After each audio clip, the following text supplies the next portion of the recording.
Subvirtió el mundo del arte una y otra vez. No es posible soslayar a Picasso, puesto que sus logros son descomunales. Su lienzo era su diario. Si te crías junto a alguien con tal personalidad, acaba pareciéndote algo bastante normal. Su apetito por la invención era insaciable, así como su apetito por las mujeres. Si mi marido me hubiese hecho lo que mi padre le hizo a mi madre y a Dora, lo habría matado. El mundo no ha conocido a nadie comparable a él, y el verdadero alcance de sus innovaciones aún está por valorar. Para comprender a Picasso hay que convivir con sus gestos, con su lado oscuro, con su cruel barbarie en ocasiones, y también convivir con la fabulosa generosidad de su producción, de su obra. Pablo Picasso.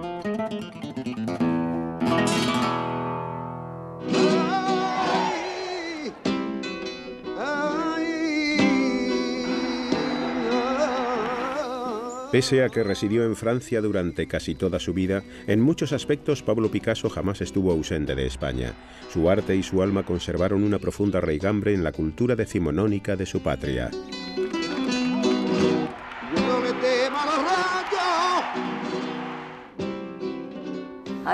Yo diría que fue la quinta esencia del español, en su visión del mundo, en sus pasiones, en su miedo a la muerte.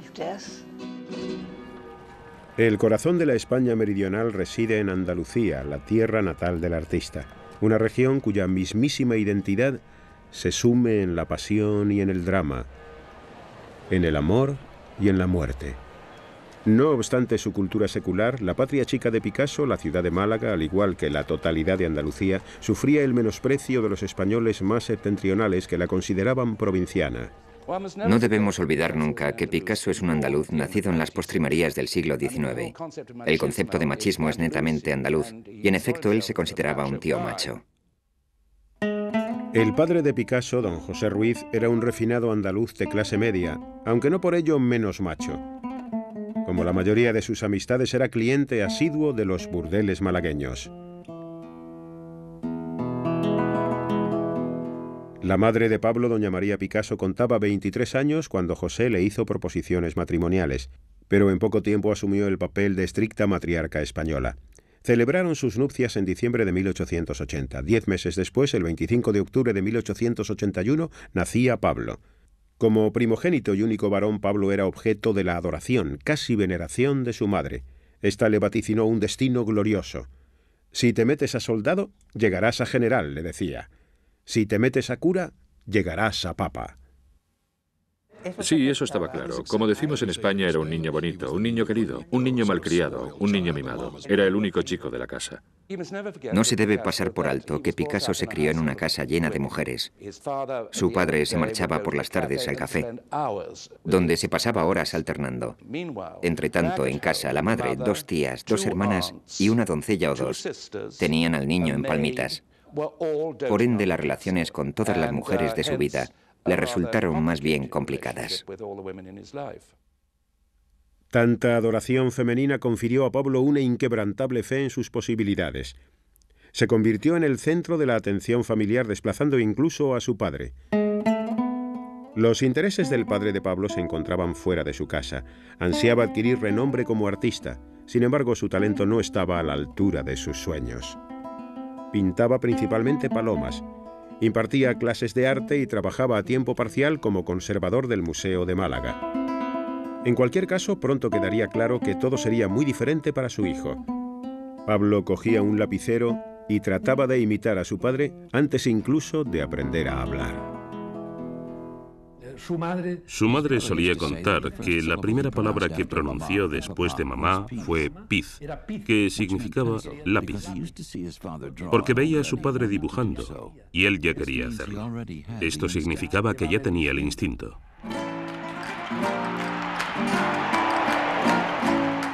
Amén del dibujo, lo que más fascinaba a Pablo eran las corridas de toros. Se trataba de una pasión típicamente andaluza en su poética de la muerte.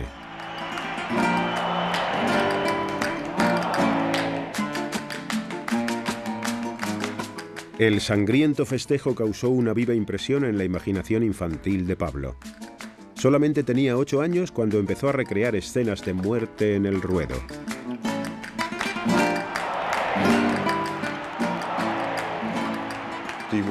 Se le inculcó desde niño el amor por la tauromaquia. Su padre solía llevarlo a las corridas. Es el hombre imponiéndose sobre la bestia. También un baile, una maravillosa danza nupcial entre el hombre y el animal que conduce irremediablemente a la muerte. Es una épica historia de amor que acaba con la muerte. Todos cuantos trataron con el artista a lo largo de su vida quedaron desconcertados por la intensidad de su mirada, legado imperecedero de su cuna andaluza. Existe una curiosa expresión andaluza que es mirada fuerte. Se refiere a un mirar intenso, a adueñarse de un objeto con la mirada. Un amigo suyo de juventud decía: lo que me pasma de Picasso es que cuando mira una hoja de papel no queda nada de ella, tan fuerte es su mirada. Parece que va a arrancar la imagen del papel.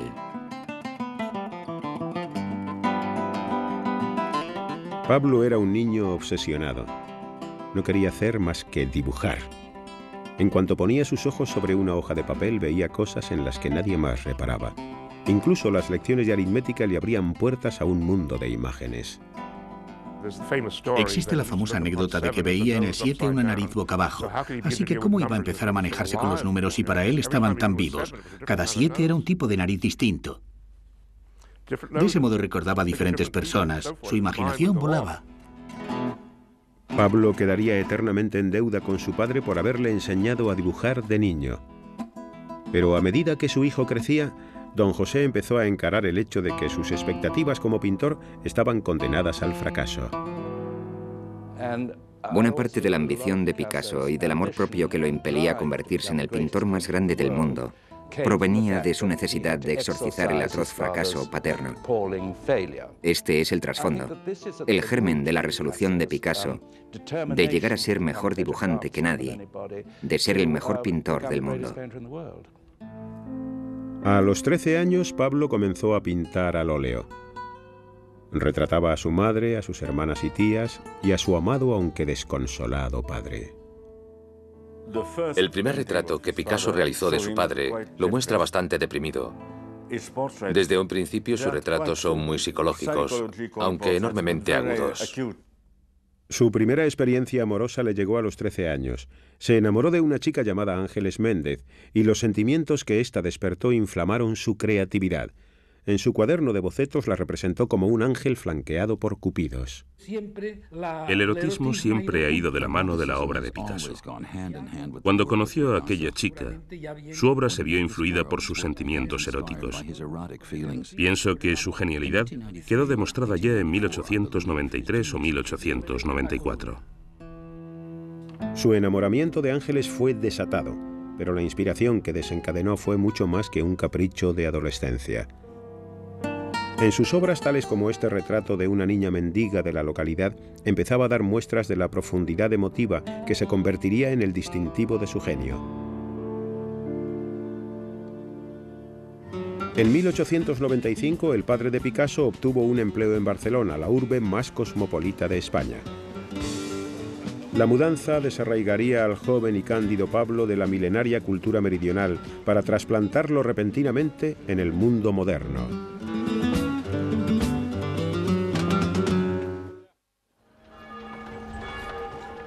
Pablo contaba 13 años en 1895, cuando su familia se trasladó a la norteña ciudad de Barcelona. La prosperidad auspiciada por el auge de su economía industrial trajo asociadas huelgas, revueltas y protestas violentas por toda la ciudad. Para el adolescente Picasso, Barcelona fue una revelación. Su inquietud de adolescente coincide con la inquietud barcelonesa. Llegó a Barcelona en un momento de gran agitación. Se estaba renovando el ámbito artístico. El clima sociológico y social de Barcelona fue un trampolín para la personalidad de Picasso. Don José empezó a impartir clases en la prestigiosa Escuela Provincial de Bellas Artes. Estaba ansioso por hacer alarde del talento de su hijo. Los dibujos que presentó Pablo en su examen de ingreso lo catapultaron directamente a los cursos superiores. A quien quiera que esté familiarizado con las escuelas de arte, le resultará evidente que las primeras obras de Picasso gozan ya de la resuelta calidad que aplicó a cualquier motivo o tema que abordase. Eso no se aprende, ni se enseña.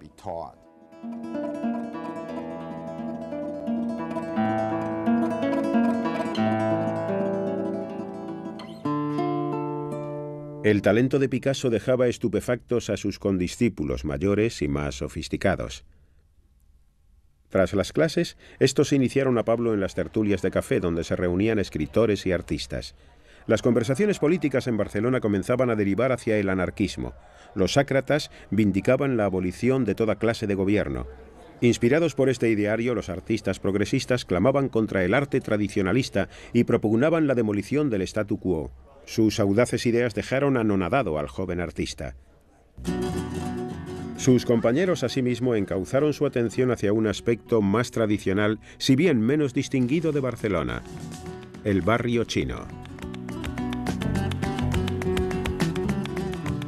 Las escenas carnales causaron honda impresión en Picasso y fueron motivo de inspiración para su arte de por vida. En Barcelona tienen el barrio chino. Yo lo visité en una ocasión antes de la Segunda Guerra Mundial. Creo que no había cambiado nada en 50 años. Las mujeres se ponían allí, en el estrado, incitando con la mirada a los clientes, que fumaban como chimeneas. El humo se elevaba como la bruma matutina sobre aquellos tipos que miraban a las putas y las remiraban y las volvían a mirar. Aún recuerdo aquel burdel. No te atrevías a llevarte a una de las chicas. Es decir, Dios mío, aquello era como un desfile de enfermedades venéreas, escalera arriba y abajo. En España hay un viejo chascarrillo que dice que los españoles pasan la mañana del domingo en misa, la tarde en los toros y la noche en el lupanar. Por ello no sorprende que por la misma época en que recibía su adoctrinamiento sexual, también estuviese aprendiendo a pintar motivos piadosos, como por ejemplo este óleo de 1897 titulado Ciencia y Caridad. Ciencia y Caridad es una pintura ideada por el padre de Picasso. Él aspiraba a que su hijo se ganase la vida pintando grandes lienzos para colgar en los salones, que se vendían por un buen dinero. Es una obra fascinante por sus pequeños detalles. Por ejemplo, la forma en que las gotas de pintura caen desde la ventana. Hay manchas marrones en la pared. Es la clase de cosas que Picasso hará mucho después. Es decir, hay, diríamos, tempranos destellos de genialidad en esta tela. Como quiera que el inmenso talento de Pablo resultaba cada vez más evidente, don José decidió que lo conveniente era una academia más distinguida, en esta ocasión en la auténtica capital española del arte, Madrid. De modo que, por vez primera y a sus 16 años, Pablo vivía independientemente. Por fin pudo encararse a las obras maestras de Goya, Velázquez y el Greco.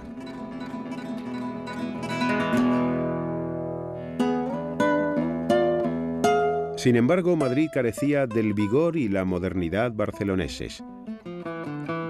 La rígida atmósfera académica sofocaba y hastiaba a Picasso. Estaba abatido.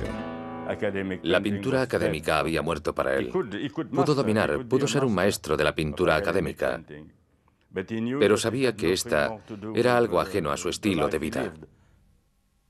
Picasso fue en cierto sentido un niño inquieto, aunque también un artista maduro en pos de su concepción del arte.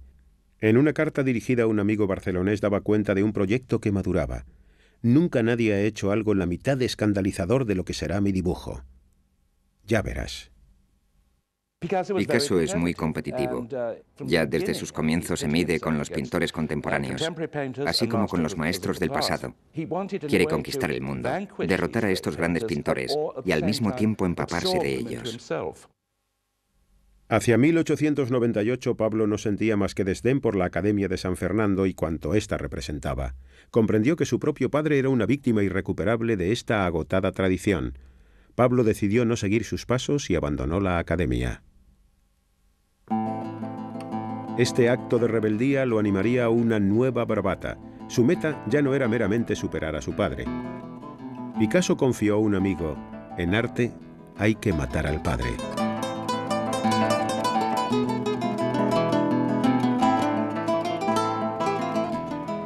Pablo, ahora con 17 años y desafiante como nunca, regresó a su hogar barcelonés. Para pagar el alquiler realizaba trabajos comerciales, carteles para el carnaval e ilustraciones para revistas. Pablo y sus amigos pasaban sus noches bebiendo y polemizando en el café Els Quatre Gats, cuartel general de la vanguardia barcelonesa. La atmósfera del café estaba impregnada de los nuevos vientos provenientes de París y otros países. Por el día, Pablo trazaba bocetos incansablemente. Y a comienzos de 1900, a los 18 años, como en este autorretrato, montó su primera exposición formal. No tenía dinero para marcos, así que sus amigos le ayudaron a colgar una serie de lienzos con tachuelas.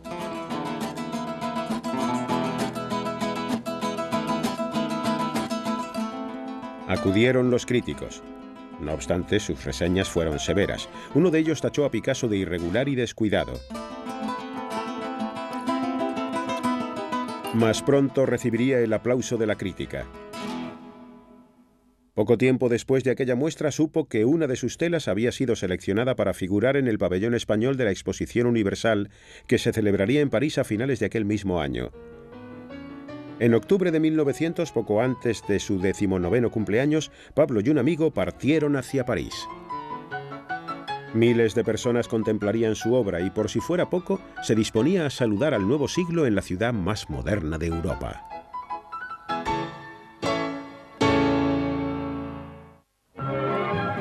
París, 1900. A la sombra de la estructura artificial más alta de la Tierra, gentes procedentes de todo el planeta se congregaron para asomarse al próximo siglo en la Exposición Universal. Y fue aquel octubre, poco antes de cumplir los 19, cuando Picasso contempló por vez primera la ciudad de la luz.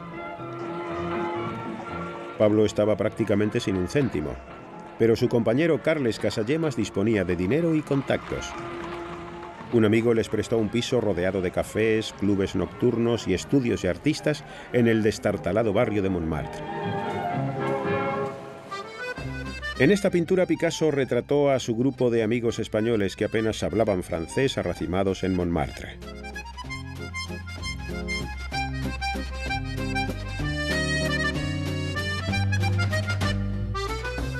París distaba un mundo de la retraída sociedad andaluza.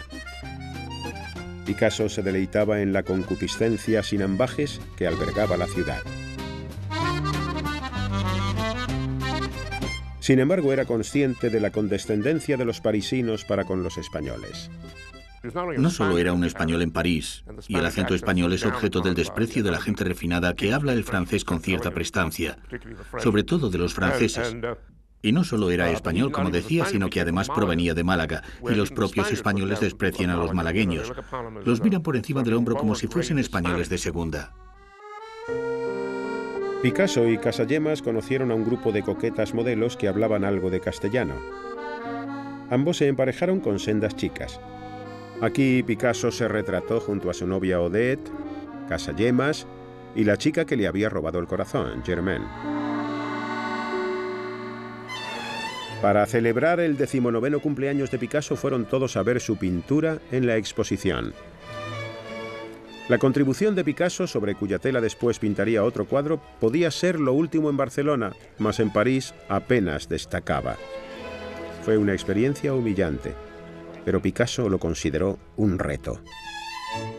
Galería tras galería, todas estaban repletas de obras de los pintores franceses más punteros. Por primera vez tuvo ocasión de contemplar los luminosos tonos de los impresionistas. Monet, Renoir, Degas, todos ellos pugnando por saltar del marco. Estaba deslumbrado. También lo conmovió la intimidad y la emoción de las obras de sus predecesores. Delacroix, Daumier, Manet. Las exquisitas líneas y la sensualidad de Dominique Ingres causaron una duradera impresión en Picasso. Por las noches, Pablo y sus camaradas frecuentaban el Moulin Rouge y el Moulin de la Galette, tórridos salones de baile famosos por los cuadros de Auguste Renoir y Henri de Toulouse-Lautrec. En abierto desafío a estos gigantes parisienses, Picasso plasmó su propia versión. Con este lienzo entra directamente en liza con Toulouse-Lautrec y Renoir. Ambos pintaron el Moulin de la Galette y ambos habían realizado enormes y espectaculares cuadros del salón abarrotado con las bailarinas, el cancán y todas esas cosas. Creo que Picasso ya a esta edad se mide con los grandes maestros contemporáneos. Uno de los coleccionistas más vanguardistas de Francia adquirió la obra inmediatamente. A los pocos días de su llegada ya había vendido 3 pasteles. Esto lo alentó. Si su obra seguía vendiéndose bien, podría residir permanentemente en París. Pero por el momento Picasso y su amigo regresaron a España. Casagemas no soportaba la lejanía de Germaine y regresó precipitadamente a París para hacerle una propuesta matrimonial. Sin embargo, ella no compartía su entusiasmo y en febrero de 1901, encontrándose Picasso en Madrid, recibió una noticia terrible. Casagemas, perdidamente enamorado de Germaine, se había pegado un tiro en la cabeza. Lo había hecho en medio de un café parisien, frente a un grupo de amigos entre los cuales se encontraba Germaine. Cuando Picasso, que estaba en Madrid por entonces, supo del suceso, se quedó deshecho, pues pensó que si hubiera estado con Casagemas y hubiera sido testigo de su crisis, este aún viviría. En medio del sobrecogimiento y el sentimiento de culpa por el suicidio de su amigo, le llegaron buenas noticias de París. El distinguido marchante de arte Ambroise Vollard había visto su obra y le ofrecía una exposición individual en junio. Vollard había sido el marchante de Cézanne, Gauguin, de los grandes pintores postimpresionistas de finales del siglo XIX, y se estaba haciendo cargo de un desconocido como Picasso. Picasso regresó a París y se alojó en el estudio de Casagemas, puesto que el alquiler ya estaba pagado. Solo restaba un mes para la muestra y no tenía suficientes obras para completar la serie. Pasó aquellos 30 días trabajando a un ritmo frenético. Había días que terminaba hasta 3 pinturas.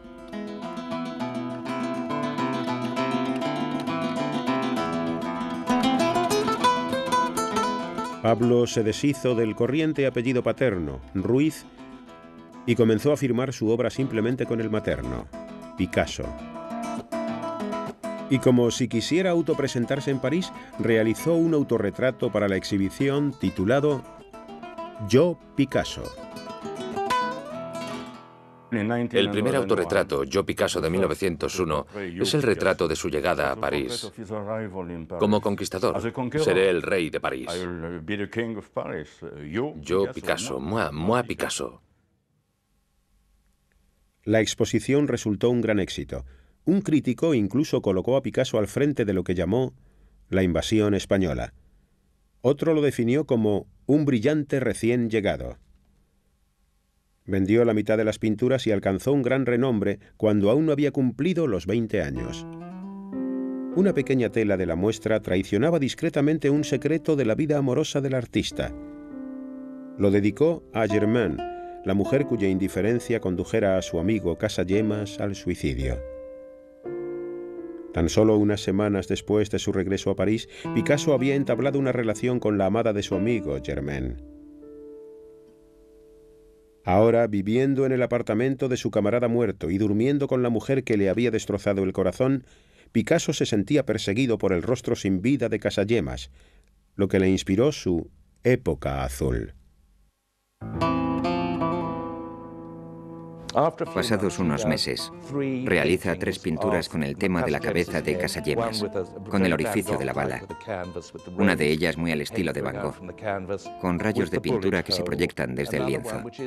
Otra ya prácticamente pertenece a la primera época azul. Picasso sostenía, y yo creo que sinceramente, que la tristeza de la época azul se deriva del suicidio de Casagemas.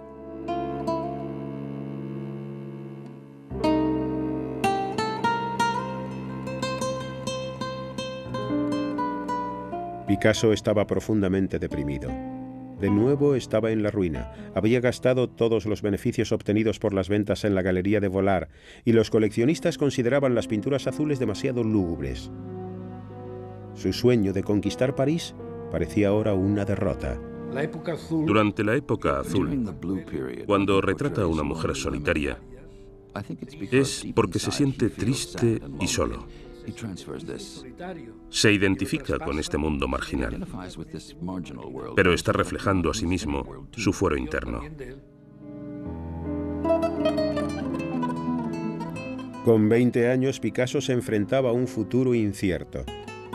Emprendió el nuevo autorretrato convaleciente de la gripe. En él aparece con barba y embutido en un abrigo con aspecto de estar helado, hambriento y angustiado. En enero de 1902, Picasso envió un telegrama a su padre pidiéndole dinero y regresó a Barcelona. Fueron días sombríos para Picasso. Sin embargo, la aceptación de la exposición de París le había concedido al menos un atisbo del reconocimiento que sabía merecer. La estancia en España le hizo estar más decidido que nunca a volver a París y tomar al asalto la capital del arte de una vez por todas.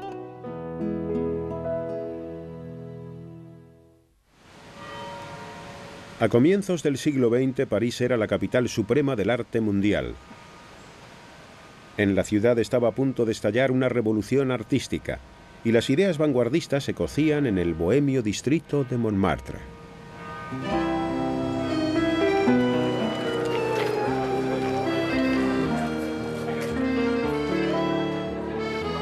En este barrio, los escritores y pintores buscaban una alternativa a los altos precios de París, y aquí es donde vino Picasso henchido de esperanza cuando en 1904 regresó a Francia para no marcharse más. Picasso aún hablaba bastante mal el francés, lo que le valía las mofas de los parisinos, y a Picasso no le gustaba ser blanco de las burlas. Imagíneselo, ahí está con su 1,60 m, cetrino, su francés es abominable. La ira de la sociedad cae sobre él. Por un lado, él piensa que es extraordinario. Él sabe que es extraordinario, tiene la absoluta certeza. Tenía una destreza manual pasmosa. Podía dibujar cualquier cosa en cualquier momento. Y saber que está dotado de tal genialidad y al mismo tiempo sufrir el menosprecio de la sociedad, aunque fuera solo en cierta medida. Este hombre llevaba un volcán en su interior. Picasso era bajito, pero de constitución fuerte, así que su presencia física era tremendamente impactante y poseía un fortísimo magnetismo animal. Lo primero en que te fijabas, por supuesto, era en sus extraordinarios ojos, que eran de una intensidad absolutamente hipnótica. En las calles de Montmartre, Picasso se fijó en una voluptuosa beldad morena. Un día a su paso él le arrojó un gatito. Ella se rió. Su nombre era Fernand Olivier y trabajaba como modelo de artistas. Picasso la invitó a su estudio. Se hicieron amantes y en el plazo de un año ella se mudó al estudio de Pablo. Picasso estaba embelesado con la sensual Fernand, pero intensamente posesivo como era y aún poseído por el machismo español, tenía la sensación de que no era merecedora de confianza. La sociedad andaluza era de lo más anticuada en cuanto al trato a las mujeres. Picasso dijo a una vez: me gustaría que te vistieras de negro, que te cubrieras de pies a cabeza para que los hombres no pudieran poseerte con sus ojos. Para impedir que Fernand abandonase el estudio, Picasso le quitaba los zapatos. En ocasiones la dejaba encerrada. Sin embargo, Fernand soportaba la voluble personalidad de Picasso. Declaró que pese a que sus ataques de celos la asustaban, otras veces se comportaba tierna, amable y amorosamente. El encanto de Picasso compensaba con creces su mal francés y algunos intelectuales lo encontraron interesante. En octubre de 1904 conoció y trabó amistad instantáneamente con Guillaume Apollinaire, un joven y prometedor poeta vanguardista. El cosmopolita Apollinaire y el tosco Picasso compartían el amor por el circo y en cuanto podían permitírselo acudían al afamado Circo Medrano. Otras veces recorrían las calles buscando compañías ambulantes que actuaban por la voluntad. Enseguida, los mismísimos acróbatas, arlequines y tañedores de organillo que poblaban la poesía de Apollinaire hicieron su aparición en las pinturas de Pablo Picasso. Veía la vida a través del prisma del circo, el cómico ambulante, el vagabundeo por la vida como una especie de paisaje desértico. Y este símbolo del circo y del arlequín era muy propio del cambio de siglo. Picasso era español, un extranjero en París. Todos los emigrantes están un poco perdidos, un poco melancólicos.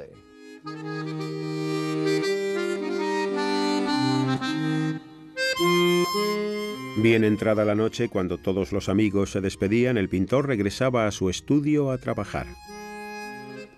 Había acometido un gran proyecto. Le costó 9 meses llevarlo a cabo, y a finales de 1905 presentó esta obra maestra, de la que se ha dado en llamar Época rosa, por sus suaves tonos de rosa y rojo. Se llamó Familia de Saltimbanquis.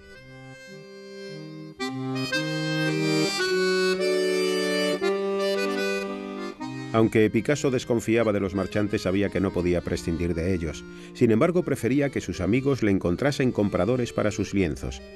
Un amigo lo puso en contacto con Gertrude Stein y su hermano Leo, unos ricos estadounidenses de cuyas paredes ya colgaban varias obras de Paul Cézanne y Henri Matisse. Leo y Gertrude Stein fueron de crucial importancia para Picasso, Matisse y un sinfín de grandes artistas del siglo XX. Estaban deseosos de comprar pinturas a precios razonables en un momento en que nadie más lo hacía. De ese modo trasladaron a muchos artistas a una esfera intelectual más amplia que los convertía en algo más que pintores de mérito, en figuras vanguardistas del arte del siglo XX.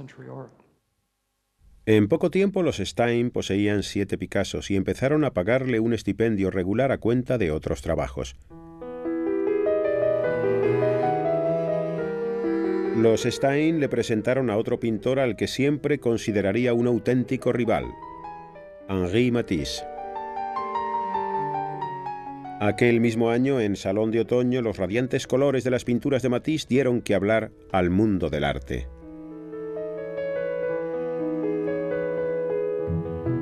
Picasso envidiaba no solo el éxito de Matisse, sino también su evidente originalidad. Matisse ya había logrado lo que Picasso pretendía: desacatar la tradición clásica.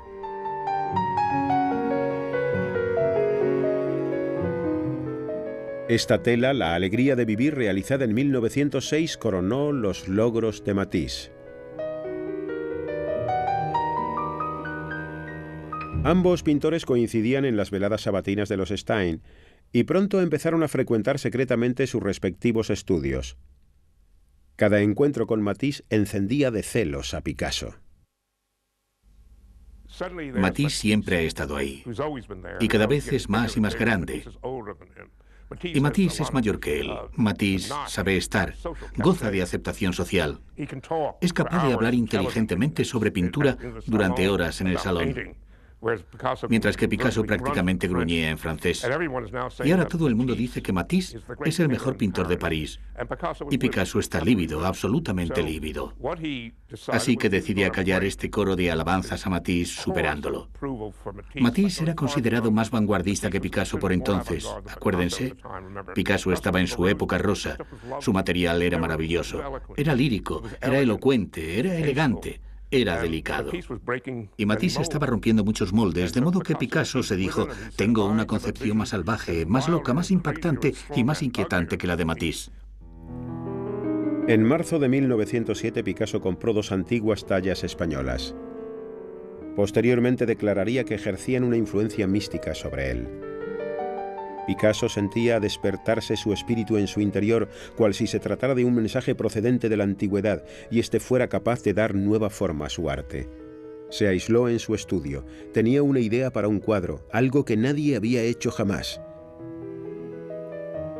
Sabía que sorprendería y confiaba en demostrar que él y no Matisse era el más grande, el pintor más radical de París. En 1906 las pinturas rosas de Picasso habían empezado a venderse bien y por primera vez tenía algún dinero en el bolsillo. Las ventas le dieron la confianza necesaria para experimentar, para dinamitar las convenciones y retar a su amigo y émulo, el rey del arte de París, Henri Matisse. Picasso escogió como motivo los burdeles de su primera juventud. Tenía que ponerse a trabajar y obtener algo verdaderamente sorprendente, realmente progresista, auténticamente iconoclasta, algo que hiciese picadillo a Matisse, de modo que se recluyó. Realizó cientos y cientos de estudios. Trabajó durante la primavera y el verano, un verano asfixiante. Imagínense a Picasso en aquella celda de aquel destartalado edificio en cueros vivos, con aquellas mujeres altas, mucho más altas que él, recreando su propia e infernal casa de putas. Y todo ello para convertirse en el gran revolucionario de la pintura. Recientemente había tenido ocasión de contemplar la nueva colección de arte africano del Museo del Trocadero. La ingenua fuerza de aquellas figuras lo inspiró para realizar algo igualmente tosco y rudo. Picasso fue siempre un ladrón. Comenzó robando el fuego sagrado del arte religioso español. Después pasó por la fase íbera. También se inspiró en la primitiva escultura neolítica española. De repente recurre al arte tribal. Se considera un chamán. Así que, como un chamán, Picasso conjuró a estos antiguos espíritus. Distorsionó los rostros, estilizó las líneas y torturó las formas.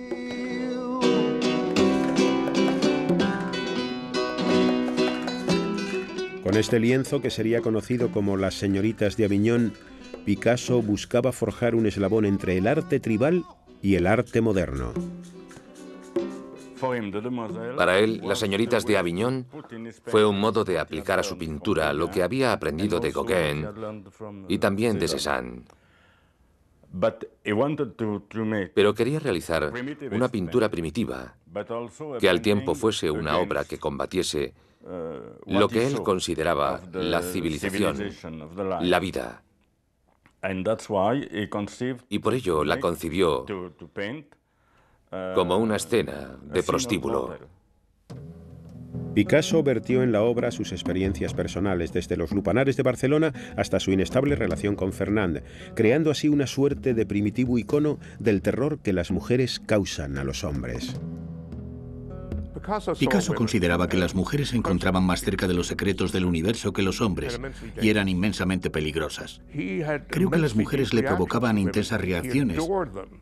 Las adoraba y también las detestaba. Picasso bromeaba con que Fernand era una de las prostitutas de la escena burdelesca. Tras 5 años idolatrándola, había empezado a menospreciarla. Por vez primera, Picasso emplea el lienzo para expresar su desprecio por la mujer que había en su vida.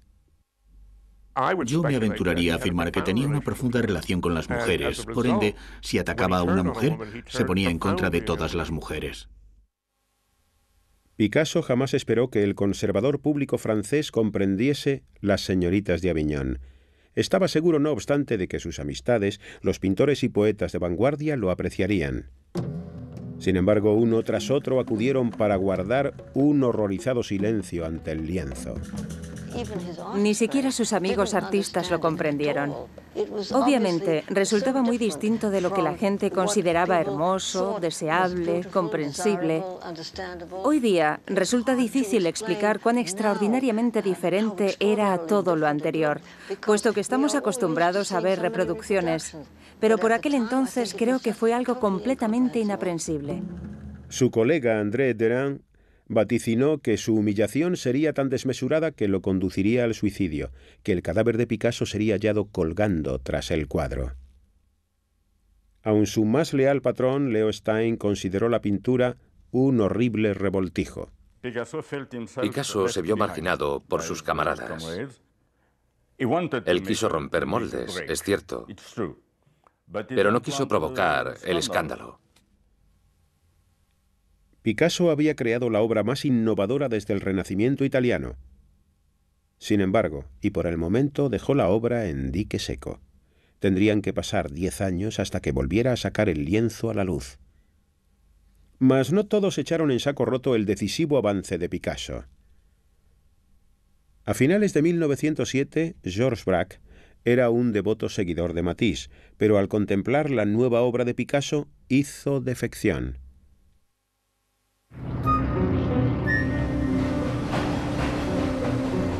Picasso y Braque descubrieron que compartían un concepto. Ambos eran conscientes de que el mundo había cambiado más en la última década que en los últimos siglos. La vida de la nueva era estaba mecanizada, industrializada, psicoanalizada. El cine reemplazaba al teatro y la fotografía amenazaba con condenar a gran parte de la pintura a la obsolescencia. Picasso y Braque estaban haciendo trizas las antiguas reglas de la pintura, fragmentando literalmente la imagen tradicional. Comenzaron con los paisajes. Este es de Braque. Este otro de Picasso. Juntos encontraron el modo de romper el principio de la perspectiva que había regido la pintura desde el Renacimiento, según el cual los objetos se pierden de vista en la distancia. En lugar de ello, sus figuras saltaban a la superficie. Demostraron que a través del ojo humano que revolotea de objeto en objeto, el mundo es un lugar fragmentario, compuesto por reflexiones vislumbradas, fragmentos lumínicos y superficies irregulares. Juntos, Picasso y Braque estaban inventando el cubismo. Su colaboración con Braque es, desde luego, el acontecimiento más significativo de toda su carrera. El cubismo fue el punto culminante de la originalidad de Picasso y transformó toda la pintura del siglo XX. La cooperación con Braque prosperaba, pero su relación con Fernand se agriaba. Habían comenzado a pelearse constantemente y ella llamaba a Picasso niño precoz.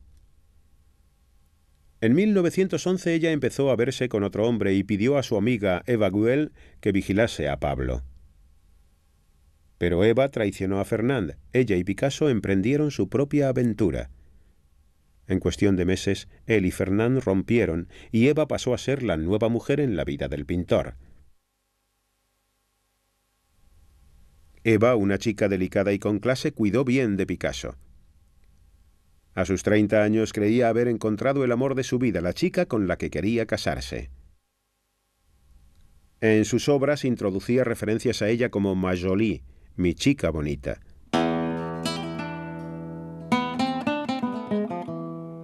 Eva inspiró un aluvión de pinturas cubistas. En esta, la representó como una guitarra. Picasso se puso a jugar con unos recortables de guitarras que había hecho Braque, lo que le dio la idea de llevar el cubismo a la tercera dimensión. En 1912 Picasso realizó una escultura, la guitarra, que de nuevo destruía las convenciones. A Picasso no le gustaba demasiado el bronce. Lo consideraba demasiado rico, aburrido y burgués. Así que prefería hacer esculturas a base de chatarra. Es decir, para mí es el mejor escultor del siglo XX, puesto que revolucionó la concepción que la gente tenía de la escultura. Una vez más, su nueva obra resultaba demasiado revolucionaria para el mercado del arte, por el momento. Sin embargo, sus pinturas azules ya habían cautivado a los coleccionistas y los precios de sus cuadros de la época rosa habían empezado a dispararse. Picasso tenía 32 años a comienzos de 1914, cuando su óleo sobre lienzo de 9 años antes, Familia de Saltimbanquis, fue adjudicado en más de 12.000 francos, más que doblando la cotización de las obras de Gauguin y Van Gogh en aquella misma subasta. Picasso advirtió que este elevado remate era muy beneficioso para alcanzar un mayor reconocimiento. Creo que de todos los artistas del siglo XX, Picasso fue probablemente el más hábil dando salida comercial a su obra. Picasso comprendió mejor que nadie que si su trabajo se vendía bien, a tan altos precios y a gente tan destacada, no solamente redundaba en beneficio de sus finanzas, sino también en pro del conocimiento de su obra, lo que haría que la gente lo tomase más en serio. Pero Picasso no llegó a compartir el éxito con su padre, puesto que en mayo de 1913 recibió la noticia de que se estaba muriendo. Regresó a España para sostener con él su última conversación. Detestaba lo que su hijo estaba haciendo. Consideraba que Picasso lo había decepcionado enormemente. Lo había imaginado convertido en un gran pintor académico y ganando dinero a montones, realizando pinturas religiosas y cuadros para los salones. Y él va más allá y se hace cubista.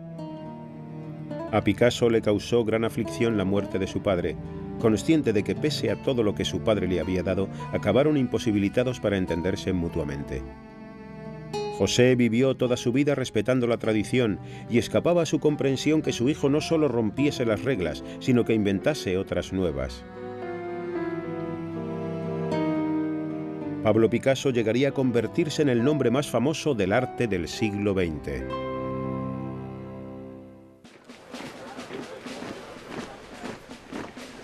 En julio de 1914, Alemania declaró la guerra a Francia y el espíritu de París, la ciudad de la luz, se tornó oscuro. Los colegas más afectos a Picasso, Georges Braque y André Derain, se alistaron de buen grado, al igual que su amigo el poeta Guillaume Apollinaire. Picasso decepcionó a muchos al no presentarse como voluntario. Puesto que España era neutral, Picasso no tenía por qué luchar en la Primera Guerra Mundial. pero como vivió en París durante gran parte de la guerra, lo pasó mal. Había mujeres que entregaban plumas blancas a los jóvenes que iban sin uniforme. Fue objeto de muchísimos abusos por esta causa. Poco después del estallido del conflicto, durante el verano de 1914, la amante de Picasso, Eva Guel, cayó gravemente enferma y tuvo que ser hospitalizada. Recorría andando todo París a diario para visitarla. Vio con alarma cuán rápidamente empeoraba. Escribió a Gertrude Stein: «Mi vida es un infierno». Eva falleció el 14 de diciembre de 1915, víctima del cáncer. En su siguiente carta a Gertrude escribió: «Mi pobre Eva ha muerto. Esto me ha causado un gran pesar y sé que la echarás de menos. Fue siempre muy buena conmigo». El profundo dolor y la trágica atmósfera de un París en guerra estuvieron a punto de sepultar al artista. Pero pronto hallaría un modo de evasión. Hacia finales de 1915 conoció al poeta Jean Cocteau, quien describió la presencia de Picasso como una carga eléctrica. Cocteau solicitó su colaboración en el diseño de la coreografía y el vestuario de un ballet en Roma. En febrero de 1917, Picasso se reunió con Cocteau y el ballet ruso en Roma. Roma era otra cosa. Se encontraba a muchos kilómetros del frente. Era lujuriosa, era sofisticada. Conoció a mucha gente extraordinaria. Jamás había visto algo semejante. Esta fue su iniciación en la vida social elegante y también en el mundo del ballet. Picasso estaba jubiloso. Le encantaba estar rodeado de gráciles y jóvenes bailarinas. Una de ellas en particular llamó su atención, una joven bailarina rusa llamada Olga Koglova. El artista quedó prendado de la espigada belleza y unos meses después le hizo proposiciones matrimoniales. Se casaron el 12 de julio de 1918 en la iglesia rusa de París. Mas incluso mientras pronunciaba los votos, Picasso aún albergaba sus dudas.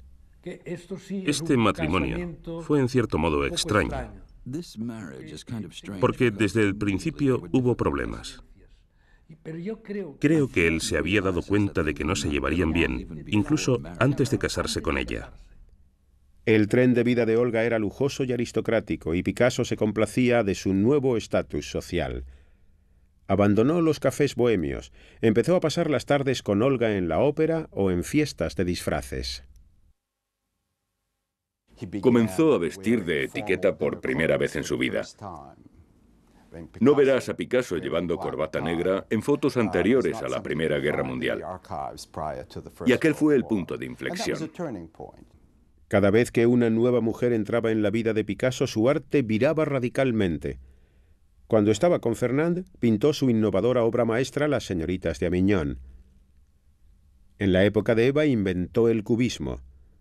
Ahora, con Olga como musa, Picasso dejó a un lado las refracciones cubistas y abrazó de nuevo el clasicismo, como en este sorprendentemente ortodoxo retrato.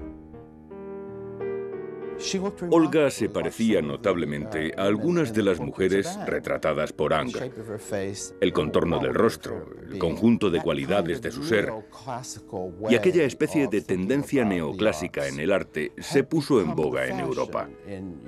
Para Picasso fue simplemente una innovación más. El modo en que el pintor malagueño revisitó a los clásicos consistió en reinventarlos. De nuevo buceó en el pasado para crear un nuevo estilo radicalmente moderno.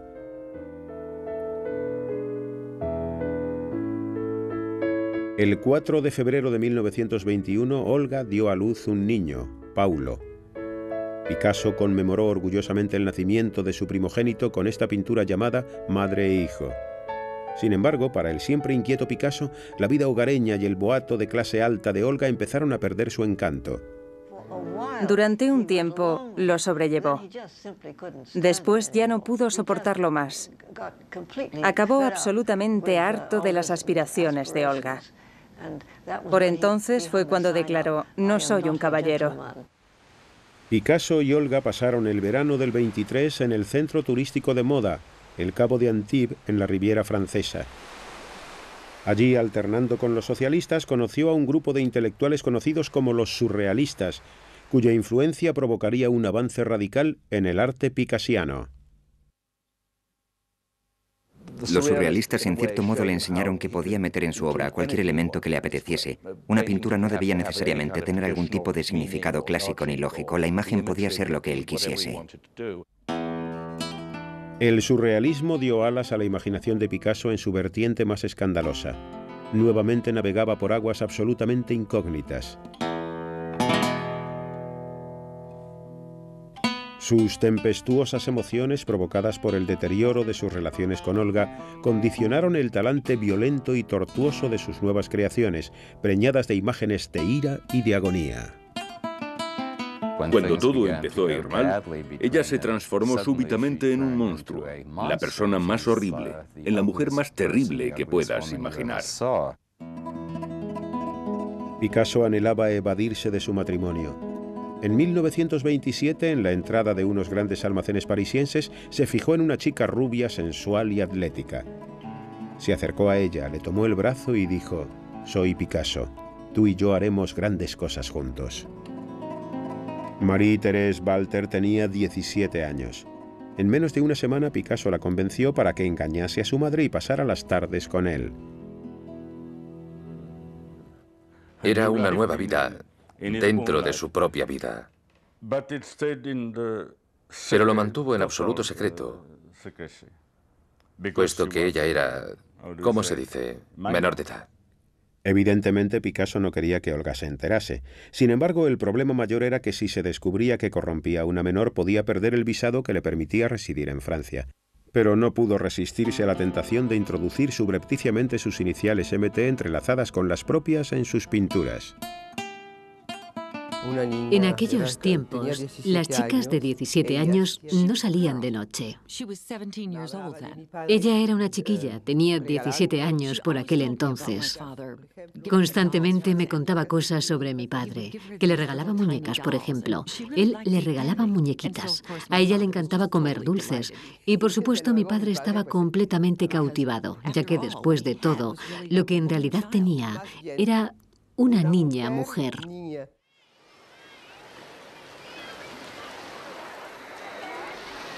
En 1928, Pablo veraneó con Olga por última vez en la costa atlántica, en Dinard.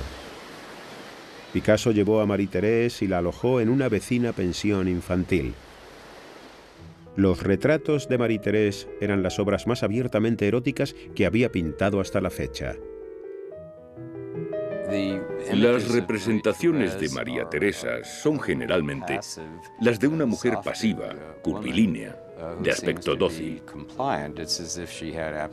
Parece carecer de voluntad y de mente.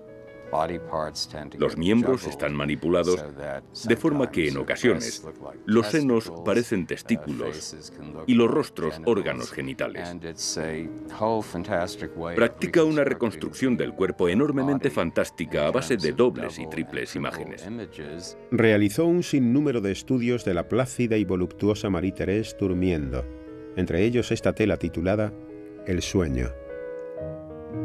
No sé si habrá reparado en que la cabeza está rodeada por algo parecido a, ¿cómo se dice?, un órgano masculino. Está circundada por un órgano masculino. Se pueden ver los pechos de mi madre. Mi padre siempre estaba hablando de los senos de mi madre. Decía, eran exactamente como pequeñas manzanas. No te imaginas qué pechos tenía tu madre. Eran como manzanas, maravillosos. Picasso recurrió a la lujuria que lo embargaba y creó una visión de sí mismo encarnando al minotauro de la mitología griega, mitad hombre, mitad bestia, tremebundo, violando y devorando a una chiquilla inocente. Picasso mantuvo la aventura oculta durante 8 años, pero en 1935 se desvaneció el secreto cuando Olga descubrió que Marie-Thérèse estaba embarazada de Pablo. Enfurecida, se mudó a un hotel llevándose consigo a Paulo. Estaba desolada. Sin embargo, Picasso llenó sus redes en las aguas revueltas. En esta época crearía sus más desgarradoras obras de arte.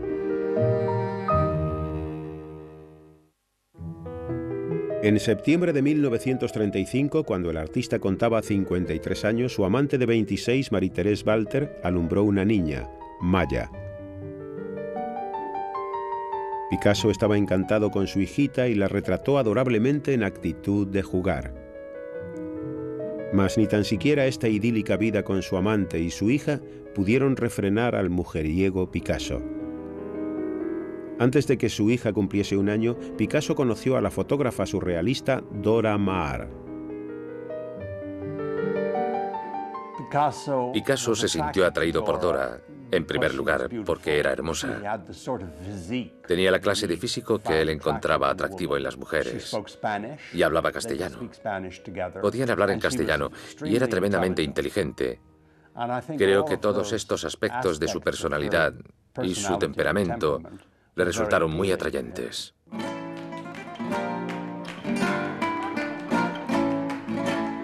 Ahora Picasso tenía una esposa y un hijo legítimo, y una amante y una hija. Dora se convirtió en su segunda amante. Picasso no parecía estar demasiado azorado por el complicado enredo. Más bien parecía alimentar no solo su ego, sino también su arte. Quizá mi padre tuvo tantas mujeres para avanzar artísticamente, para transformar su arte y a sí mismo. La cuestión es que sacó todo cuanto pudo de cada una de ellas. Esto es, sus sentimientos. Era capaz de traducirlos a sus lienzos. Picasso disfrutaba de las diferencias entre Dora y Marie-Thérèse. Física y mentalmente eran diametralmente opuestas, sin embargo compartían su amor por él. Para Picasso eran las dos caras de una moneda. A menudo se veía con ambas el mismo día e incluso las retrataba en el mismo escenario sentadas en la misma pose. Obligó a ambas a aceptar compartirlo, y las dos quedaron abatidas y al borde de la desesperación. Picasso convirtió la angustia de estas mujeres en arte. Apodó a Dora La Llorona e inmortalizó sus lágrimas en su serie Mujer llorando. Los retratos de Dora son extraordinarios. Era una mujer hermosa, y por el modo en que la trató, su representación es intensamente horrenda. No obstante, existe en ella una extraordinaria comprensión del lado más sombrío del alma humana. Un día de 1937, las dos atormentadas mitades de su vida sentimental se hallaron frente a frente. Ante la mirada de Picasso, Marie-Thérèse se encaró a Dora. Le dijo que dejase a Picasso en paz, que ella, Marie-Thérèse, tenía una hija suya y era su amante legítima. Imagínese enterarse de repente de que el hombre con el que te acuestas todas las noches, por las tardes se acuesta con otra mujer. Si mi marido me hubiese hecho lo que mi padre le hizo a mi madre y a Dora, lo habría asesinado. Picasso posteriormente declaró: «No me interesaba tomar una opción, estaba satisfecho con la situación». Lo único a lo que Picasso podía ser fiel era a su arte. Pero en 1937 obtuvo inspiración de un suceso ajeno a su propia vida. España estaba dividida por una cruenta guerra civil. El general Francisco Franco comandaba una rebelión contra el gobierno democrático con el afán de sustituirlo por una dictadura fascista, aliado con los nazis alemanes.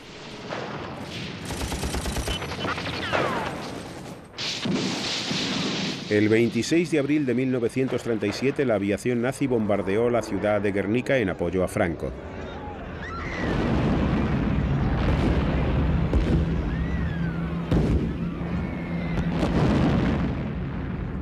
Las imágenes de la carnicería horrorizaron al mundo.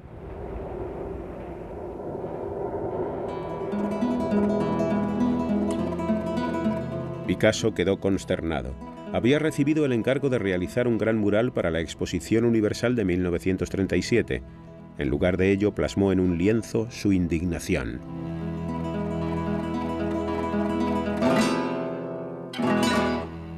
Pintó madres con sus hijos pequeños muertos, la matanza de los soldados, la masacre de los vecinos de la ciudad.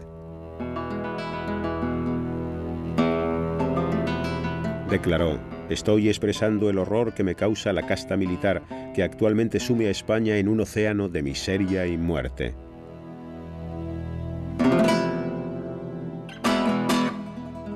Su óleo, titulado simplemente Guernica, llegaría a ser la más famosa obra de arte del siglo XX. y convertiría a Picasso en un héroe de la lucha antifascista internacional. En abril de 1939, el general Franco declaró la victoria del fascismo en España. Picasso juró no regresar a España hasta que cayera el dictador. Nunca regresó, murió antes. Una vez me dijo que cuando el Guernica fuese a España, él volvería. Me decía, Arias, el día en el que el Guernica esté en el corazón de España seremos felices. En junio del año 40, las tropas nazis marchaban sobre París, que fue ocupado sin lucha. Durante la guerra, Picasso llevó una existencia tranquila. Trató de no llamar la atención y, desde luego, no formó parte de la resistencia. Picasso no poseía una personalidad heroica, pasó miedo. Siempre se mostró muy preocupado por su propio bienestar, puesto que lo único importante en su vida era su arte. A medida que el Guernica viajaba por todo el mundo, se fue convirtiendo en un emblema de la terrible violencia de la guerra y asimismo en una poderosa arma contra el fascismo en la batalla por ganarse a la opinión pública. Guernica no solo fue una muestra del despertar político de Picasso, sino además una revelación estilística. Con él regresó a la simplicidad infantil y halló una nueva forma de acentuar la carga emocional presente en su obra. Él dijo en una ocasión, si coloco un ojo en su órbita, la gente da por hecho que hay un ojo.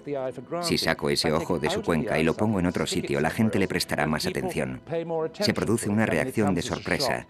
Ven el ojo de nuevo. A una joven artista que lo visitó en 1943, cuando tenía 61 años, le confió: hay que romper y desgarrar la realidad. Aquella visitante era Françoise Gillot y tenía 21 años. Picasso la invitó a volver y ella empezó a pasarse por su casa con frecuencia. Un día le pidió que se desvistiera para comprobar si su cuerpo se correspondía con su imagen mental.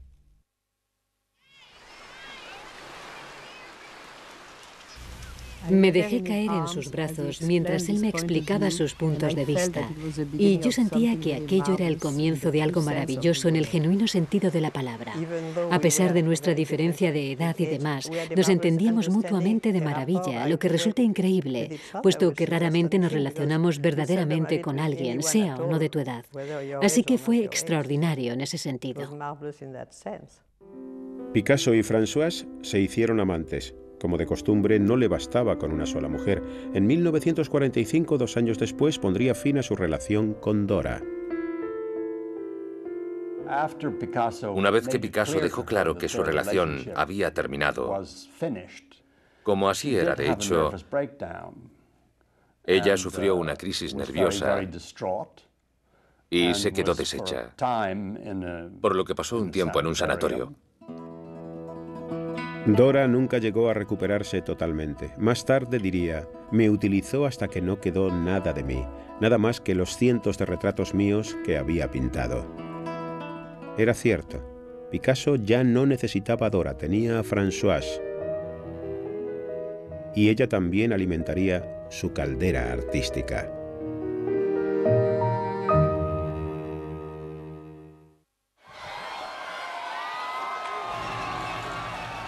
El 25 de agosto de 1944, los aliados liberaron París tras los crueles años de ocupación alemana. Aunque todos los países aliados contra el nazismo eran héroes para los franceses, a ojos de muchos, entre ellos Picasso, los soviéticos habían constituido la fuerza clave en la derrota del fascismo. El 4 de octubre de 1944, a los 62 años, Picasso se afiliaba al Partido Comunista Francés. A partir de aquel momento, no era solo el más famoso pintor del mundo, también era uno de los más famosos y ricos comunistas. Mientras que Picasso se rodeaba de un séquito, su antiguo rival Henri Matisse trabajaba prácticamente recluido en el sur de Francia. Matisse estaba enfermo y solo abandonaba la cama durante 1 hora o 2 diarias. En 1946, Picasso llevó a su nueva amante, Françoise Gillot, a visitar a Matisse. Este, al ver a Françoise, sintió la inspiración de pintar su retrato. Le dijo que representaría su cabello en verde oscuro y su cuerpo en azul pálido. El antiguo émulo volvía a exacerbar los celos de Picasso. Se apropió de la idea de Matisse y pintó a Françoise como la mujer flor con el cuerpo azul pálido y el pelo verde oscuro.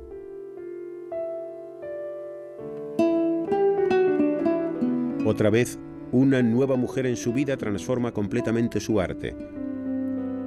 En esta ocasión su obra se torna alegre y luminosa como nunca.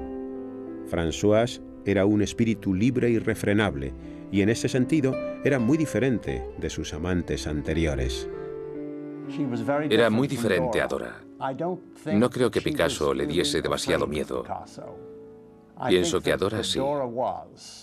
Dora, como la mayoría de la gente, se sentía intimidada por él. Había que tener mucha entereza para sostener un trato prolongado con él, porque era muy competitivo y había dos cosas que no soportaba. No aguantaba la mediocridad y menos aún que fueras buena. Picasso la persuadió de que lo que realmente necesitaba era tener un hijo con él, puesto que eso le haría ser menos intelectual. Estaría, le dijo, más en contacto con la naturaleza. El 15 de mayo de 1947 nació su hijo Claude. Picasso descubrió con agrado que su hijo compartía su fuerte personalidad. Además, el padre ya no era el único que disfrutaba, provocando celos. Fuimos a visitar a Matisse y yo volví muy impresionado. Le dije, ya sabéis cómo era mi padre y también mi madre. Le dije, Matisse es un gran pintor. Y mi padre me respondió, ¿y yo qué? No es lo mismo, no es lo mismo. Vete a jugar con tus cosas. Pero es un gran pintor. Y mi padre se subía por las paredes. A Picasso le encantaba la energía que sus hijos habían aportado a su vida. Sin embargo, a medida que crecieron, se hizo más crítico e intolerante, especialmente con su primogénito Paulo. Recuerdo que en una ocasión, en Vallauris, Paulo estaba sentado a la mesa después de comer. También había más gente. Y Picasso señaló a Paulo y dijo, ¿no es terrible para un hombre como yo tener un hijo como ese? Algo terrible. En 1947 Picasso descubrió la cerámica tradicional de Vallauris, población situada sobre las colinas que dominan Antibes. Instantáneamente concibió innumerables ideas que deseaba experimentar con la cerámica. Vallauris contaba además con otra atracción. Era la plaza fuerte del Partido Comunista francés.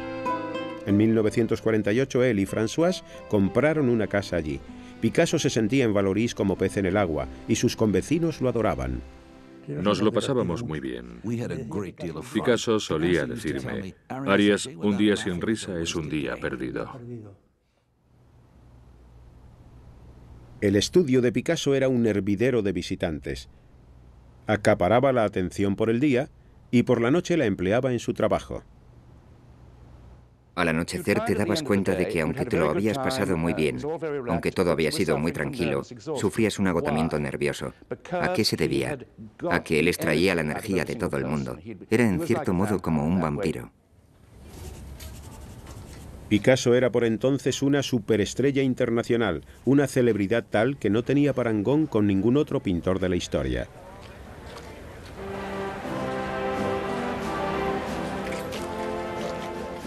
El Partido Comunista francés era consciente de lo valioso que podía resultar para impulsar su propaganda. En enero de 1949 creó el símbolo del movimiento pacifista internacional en esta litografía, la paloma. I am in England, he said, for the second time for the Peace Congress, and I hope for success for this magnificent cause. Picasso detestaba viajar, pero en 1948 tomó por primera vez un avión para asistir a varios congresos pacifistas promovidos por los comunistas. Al año siguiente, en 1949, nació el segundo hijo de Pablo y Françoise. La niña recibió el nombre de Paloma. Puesto que Picasso estaba cada vez más atareado, Françoise debió hacerse cargo tras el telón de todas las responsabilidades. Mantenía el estudio y cuidaba de sus hijos. Picasso atraía constantemente a nuevos admiradores. Pero si intimaban con él, indefectiblemente acababan conociendo a su otro yo, y así le sucedió a Françoise. Podía ser la persona más encantadora del mundo, o cómo habría podido cautivar a tantísima gente. Así que su trato era arrebatador. Cuando te tenía completamente a su merced, empezaba a comportarse de un modo desagradable de vez en cuando, no tan desagradable como cruel. El carácter de Picasso, próximo a los 70 años, no daba muestras de endulzarse con la edad. Antes bien, al contrario. En el verano de 1951, 2 años después de nacer Paloma, emprendió una breve aventura con una joven llamada Geneviève Laporte, de tan solo 23 años. Françoise supo de su nuevo lío y comunicó a Picasso que lo abandonaba. Una gran parte del ser del pintor estaba enraizada en la España decimonónica, donde tenía su cuna, por lo que deseaba conservar a ambas mujeres según su costumbre, pero Françoise se negó en redondo. Él no creía que pudiera abandonarlo, porque decía, nadie deja a un hombre como yo. Le dije, espera y verás. Por supuesto, cuando me marché, se puso completamente furioso y estuvo en guerra declarada conmigo mientras vivía. En septiembre de 1953, Françoise cogió a sus hijos y se marchó para no volver. Era la primera vez que una mujer dejaba a Picasso. Estaba aturdido y no soportaba haber sido abandonado, con el fantasma de Françoise rondando por la casa. De un modo característico trató de borrarla de su entorno con este lienzo de 1953. Creo que psicológicamente es muy interesante, pues muestra a mi madre cerniéndose sobre Paloma y yo. Y yo estoy escribiendo o dibujando algo en una hoja en blanco, que es el futuro. Y la madre está encima de sus hijos, como si se preocupara por el porvenir. Data más o menos de cuando mi madre lo dejó. Nos fuimos todos, y posiblemente se preguntaba qué le deparaba el futuro. Al final de su vida, Picasso estaba muy aislado, puesto que él mismo se lo había buscado, por así decir. Tenía una faceta autodestructiva, porque en ocasiones era destructivo, es decir, que destruía a los demás, pero acabó destruyéndose a sí mismo. A Picasso lo aterraba la soledad, la muerte y perder sus facultades de pintor. Pero abandonarse a uno solo de estos terrores era más de lo que su colosal ego podía permitirse. Continuó trabajando con una intensidad tal que habría agotado a cualquiera con la mitad de sus años.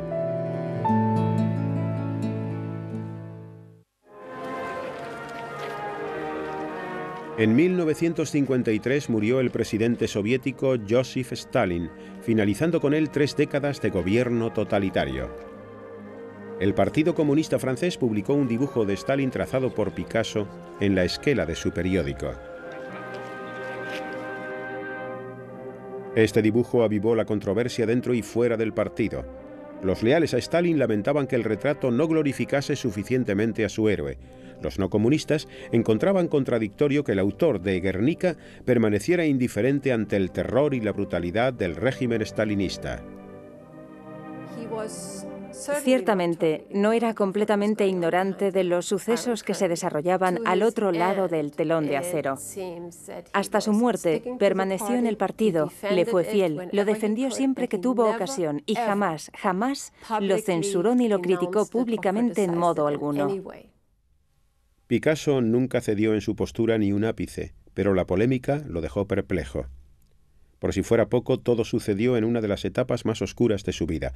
Françoise se había marchado y no soportaba vivir solo en la casa que ambos habían compartido, rodeado de sus retratos. El invierno de 1953 a 1954 fue muy duro para Picasso. Estaba solo en Vallauris. Podrías decir que debería haberse ido a un hotel. No, vivió solo. Fueron tiempos muy difíciles. En poco tiempo, una nueva mujer apareció para llenar el hueco dejado por Françoise. Jacqueline Roch tenía 27 años y se dedicaba a la alfarería en Vallauris. Picasso se quedó admirado por su extraordinario parecido con una pintura del maestro romántico Eugène Delacroix, Las mujeres de Argel. Realizó 15 pinturas de su reciente amante al estilo de las odaliscas de Delacroix. Jacqueline se mudó a casa de Picasso y le ofreció una devoción rayana en la esclavitud que al mismo tiempo le concedía un control casi absoluto sobre la vida del pintor. Lo que Jacqueline podía ofrecer a mi padre era algo muy diferente a lo que le habían dado Françoise, Dora Maar, mi madre, Olga. Era muy sumisa. Siempre lo llamaba Monseñor, Monseñor. Imagíneselo. Yo me echaba a reír cada vez que lo llamaba señor, ya que me resultaba muy cómico. Jacqueline era una paradoja. Era muy sumisa, muy obediente y muy retraída. Al principio, pero, Dios mío, cambió y se hizo realmente con el mando. La adoración que Jacqueline le profesaba lo dejaba libre para trabajar. Y vaya si trabajaba, a un ritmo pasmoso. De nuevo tenía una fuente de juventud para alimentar su arte y también para soslayar la aterradora certeza de sus muchos años. Si Picasso no hubiese continuado creando, se habría sentido viejo. Crear significaba sentirse vivo. Era su forma de luchar contra la senectud, crear más y más. Trabajaba intensamente, como si luchase contra la muerte. Eso era obvio. El 3 de noviembre de 1954, su más respetado rival y amigo, Henri Matisse, fallecía. Las nuevas estremecieron a Picasso, un espeluznante recuerdo de su propia mortalidad. No quería oír hablar de la muerte. Una vez dijo que todas las mañanas repasaba la lista de amigos que aún quedaban con vida y temía que si se olvidaba de alguno, éste muriese. Y mientras luchaba por mantener a raya a la senectud y a la muerte, Picasso entablaba un diálogo con uno de sus grandes maestros españoles, convirtiendo a un Velázquez en un Picasso. Una de las pocas veces que fui testigo del lado oscuro de Picasso fue mientras trabajaba en las variaciones sobre las Meninas de Velázquez. Estaba contendiendo de veras con el más grande de los pintores españoles. Podíamos oír sus pasos enérgicos, cómo arrastraba los caballetes, las cosas que caían al suelo, gruñidos, y Jacqueline dijo, ¿sabéis? Va a seguir así hasta que tenga acabada esta serie. Picasso seguía produciendo arte a un ritmo asombroso, pero la gente empezaba a cuestionarse si esta nueva obra estaba a la altura de su pasado. Si comparas las mujeres de Argel de Picasso con las de Delacroix, las primeras son sencillamente ridículas. Es decir, es como la caricatura de una gran obra maestra. Y puesto que aún ejercía un control casi absoluto sobre sus dotes artísticas, se puede decir que tienen cierto espíritu. Sin embargo, en contraste con sus mejores trabajos y con las grandes obras en las que se estaba inspirando, son patéticas. La dejadez es intencionada. En cierto modo quería encubrir su maestría y realizar una obra expresiva, como expresivo es el dibujo de un niño. En esta época la capital artística mundial se había desplazado. Ya no era París. Los artistas de la Escuela de Nueva York, Mark Rothko, Willem de Kooning y Jackson Pollock estaban conmocionando al viejo continente. Sin embargo, la influencia picasiana sobre los artistas neoyorquinos era irremediable. Recuerdo que la primera exposición de Pollock en Londres tuvo lugar en los años 50, a finales de los 50. Lo que nos entusiasmó fue que parecía ser el primer arte contemporáneo no picasiano en 40 o 50 años, y resultó que no era así. El mundo había cambiado en torno a Picasso en muchos aspectos. Y mientras que en sus etapas más tempranas estas transformaciones habían influido en su obra, ahora prefería batirse en retirada. Siempre había atraído la atención del mundo. Sin embargo, ahora, con la vigilante Jacqueline, Picasso inició una introspección, un autoexamen de su arte, de su pasado, y empezó a encarar lo inevitable en soledad.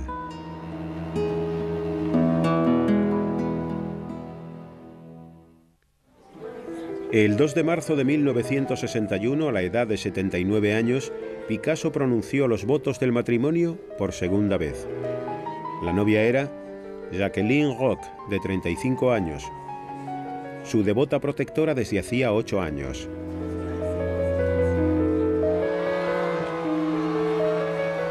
El pintor era una leyenda viva, pero incluso con 80 años le aterraba dormirse en los laureles. Continuó innovando.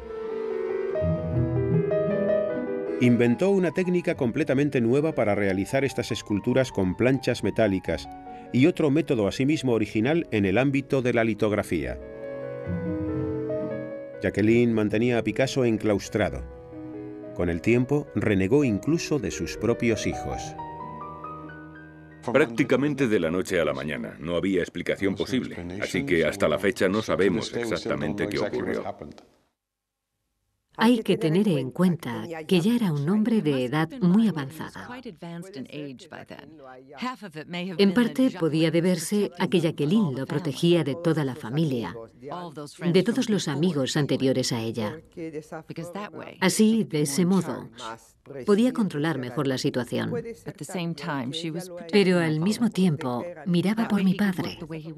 Así él podía pintar cuanto quisiera, con tranquilidad. En poco tiempo, cuando los amigos lo llamaban, también eran rechazados. Jacqueline vetó a muchos de los amigos de Picasso.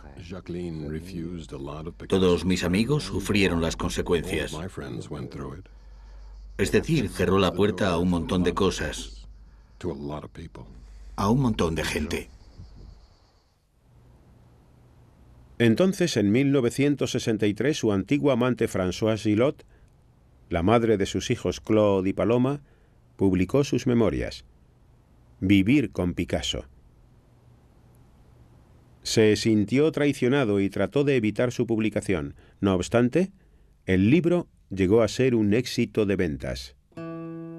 Tras la publicación de las memorias, la salud del pintor comenzó a declinar. De repente, en 1965, a sus 84 años, padecía úlceras, problemas de vesícula y de próstata. Ingresó en secreto en un hospital de París para someterse a una extirpación de próstata. Pese al riesgo de morir en el quirófano, se negó a otorgar su testamento. Picasso no podía dictar su testamento, no podía venirse a dictarlo, puesto que ello implicaba admitir el hecho de su propia muerte. Estaba ansioso por demostrar que conservaba sus facultades artísticas. En cuestión de meses volvió a ponerse manos a la obra. Inició una elaborada exploración de su propia mente, de su pasado, sus amantes y su obra. Hacia el final de su trayectoria, cuando Picasso vive recluido, tiene la necesidad de recrear en su estudio todos los acontecimientos de su pasado, y todos sus fantasmas regresan. El padre vuelve a instalarse en el lienzo. Su padre era famoso por ser un gran aficionado a los burdeles, de modo que su representación idónea es en una casa de putas, observándolas, pintándolas. Jacqueline, su esposa por entonces, es una de las prostitutas. Y todo esto forma parte del increíble mundo mítico que Picasso creó al final de su vida. El artista recobró la salud, pero perdió su potencia sexual. Para un hombre cuyo arte y cuya mismísima identidad se fundamentaban en su apetito sexual, esta pérdida suponía una catástrofe. Sus nuevos trabajos reflejaban quizá más que nunca su obsesión por el sexo. Comparaba lo que le estaba sucediendo a su vida sexual de anciano con lo que sintió cuando se vio obligado a dejar de fumar. Decía que el apetito permanece aún después de perder la facultad. Opino que era consciente de que lo mismo le ocurría con su arte. El apetito y la ambición perduraban, pero sus aptitudes creativas estaban mermadas. En 1972, a punto de cumplir los 91, el artista cometió un autorretrato. Había pintado autorretratos de todas las fases de su vida. El chico ingenuo, el petulante veinteañero, el casado deprimido. Pero aquella primavera de 1972 se enfrentó al motivo que más lo aterraba: su propia muerte. Me llevó a uno de sus estudios, una sala pequeña. En medio de la estancia había un sillón. Sobre el sillón había un gran dibujo, colocado cual si fuera una persona. Estaba situado solo en el sillón. Y cuando miraba el dibujo, veía su muerte. Estaba claro, yo lo veía claramente. Entonces ambos permanecimos en silencio. Y me dijo, creo que tengo algo aquí. Aquel otoño, Picasso fue hospitalizado a causa de una congestión pulmonar. No quiso que nadie lo supiera. Jacqueline lo atendía nerviosamente en todas sus necesidades, recalcando a todo el mundo que no pasaba nada. Permaneció postrado en cama durante todo el invierno. El 5 de abril de 1973, Jacqueline llamó a su cardiólogo. Cada respiración era una lucha. El 8 de abril, Picasso murió, con Jacqueline, como siempre, a su lado.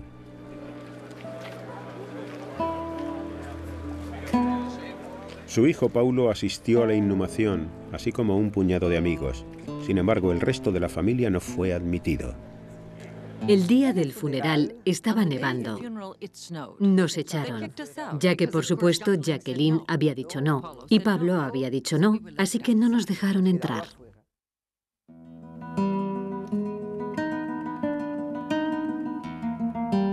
La muerte del pintor desencadenó una serie de trágicas repercusiones en el seno de su familia. El día del funeral, Pablito, el hijo de Paulo, se encontraba entre quienes fueron expulsados. 2 días después, Pablito ingirió una botella de lejía. Sobrevivió al suicidio frustrado, pero su sistema digestivo quedó destrozado y falleció 3 meses después. 2 años más tarde, el padre de Pablito, Paulo, el único hijo legítimo de Picasso, murió a la edad de 55 años a causa de complicaciones derivadas del abuso alcohólico. En 1977, el amante de Picasso, Marie-Thérèse, se quitó la vida, mas no sería la última. La muerte de Picasso fue dolorosa para todos sus seres queridos. Sin embargo, su viuda Jacqueline jamás logró recobrarse de la muerte del hombre que había sido su maestro. Se quedó absolutamente deshecha por la muerte de Picasso. Engullía pastillas, bebía una barbaridad. Se encontraba en un estado de colapso nervioso. Fue muy doloroso y difícil. Cada vez que pasaba por el salón, donde había una gran fotografía de Picasso, ella decía: «Buenos días, monseñor. Te adoro, monseñor». El 15 de octubre de 1986, Jacqueline Picasso se suicidó. Tenía 60 años.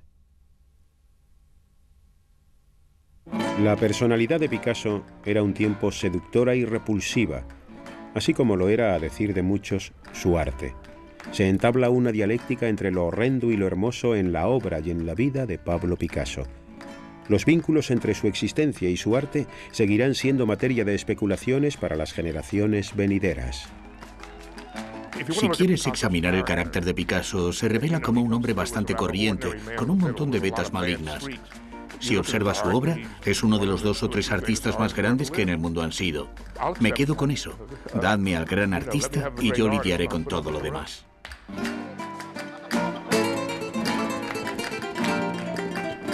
Picasso transformó profundamente el arte, destruyó siglos de tradición, forjó nuevos nexos entre el mundo antiguo y el contemporáneo.